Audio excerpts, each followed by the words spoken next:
There is a growing concern about the use of technology and the media has in our lives, and more importantly, the lives of our little ones. It can be hard to find the time to entertain your children while completing other work that has to get done around the house. In an article, Yilmaz says, screen time, defined as time spent watching television, DVDs, or videos or playing computer games, has been related to serious health consequences in children, such as impaired language acquisition, violent behavior, tobacco smoking, and obesity. While it may be helpful for some parents to rely on television and video games as parenting tools, it will negatively affect their cognition skills, behavior development, and aggression levels. I will share with you the impact of relying on TV to entertain young children. There are three main areas that are impacted that I will tell you about. These three categories are cognitive development delays, poor behavior changes, and heightened aggression levels. Watching television at young ages can and does impact a child's ability to cognitively grow. In an article published by the Department of Psychology at the University of Essex, they said, television viewing in infancy is disruptive to play. It reduces the quality and quantity of child-parent relations and is associated with inattentive, hyperactive behaviors, lower executive functions, and language delay, at least in the short term. When parents use television as a parenting tool while their children are in infancy, they are disrupting the child's ability to develop their cognitive skills. This takes away precious parent-child time and usually involves poor quality time spent together. It can also change a child's behavior. These changes might not be permanent, but can you really risk that? Now that I have talked about the consequences that the child will suffer through cognitively, I will move on to talk about the changes in behavior that come along with a heavy reliance on television as entertainment and a parenting tool for your little ones. It is important to remember that there are different kinds of television programs, with some being better than others.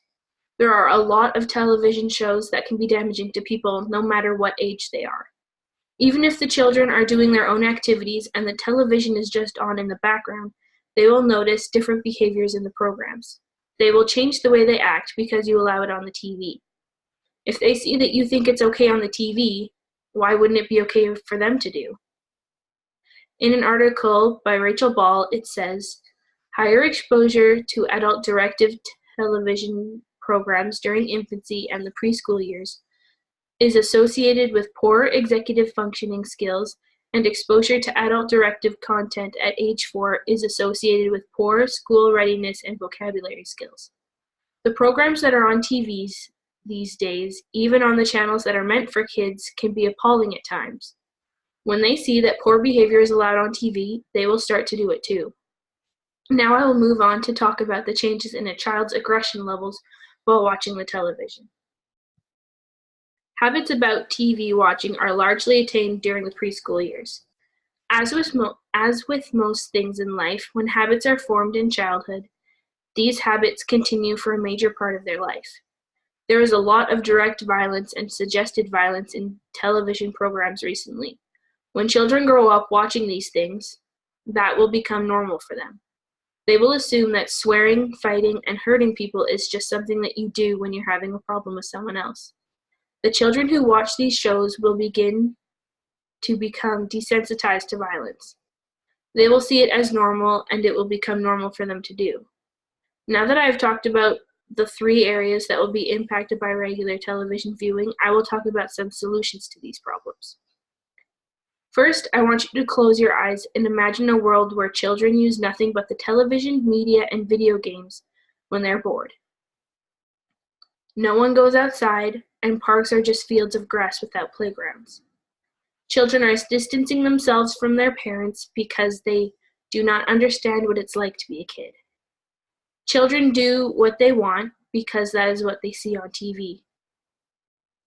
They are easily aggravated and use violence to tell people that they are upset. Now open your eyes. Does that sound familiar? Have you seen it before? As scary as it sounds, I just described so many homes in today's society. We see there's a problem, but how can we fix it? Is it worth fixing?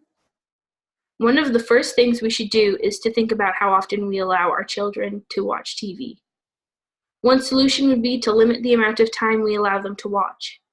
I know many families that only allow their children to watch 2 20-minute shows a day, one when they get home from school and one together as a family after supper, and they are okay taking that privilege away.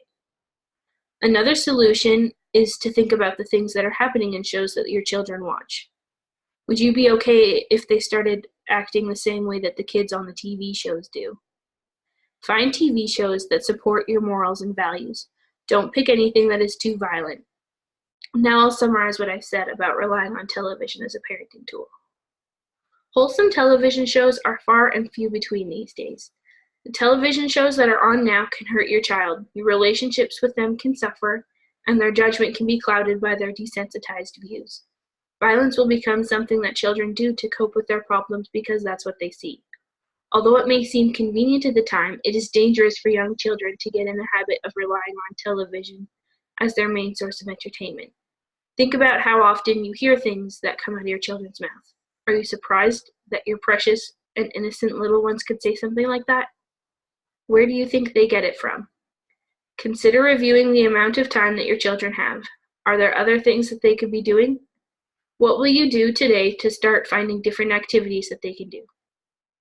Thank you for listening to my speech, and I hope that you got something out of it that you can change in your life and in the lives of your children.